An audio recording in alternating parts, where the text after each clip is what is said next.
This is Motorola Moto G23, and today I would like to demonstrate how you can manually adjust the camera brightness on this device.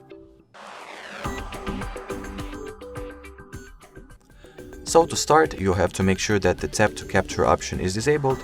For that, you will need to open camera settings, expand the capture settings field, and turn off the tap anywhere to capture switch.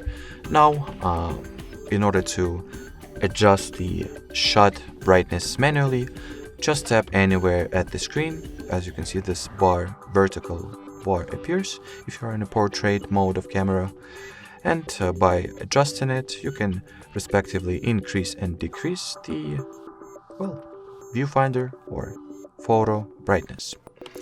Alrighty, so that would be it for this video. Thanks for watching, thanks for your attention, and bye bye.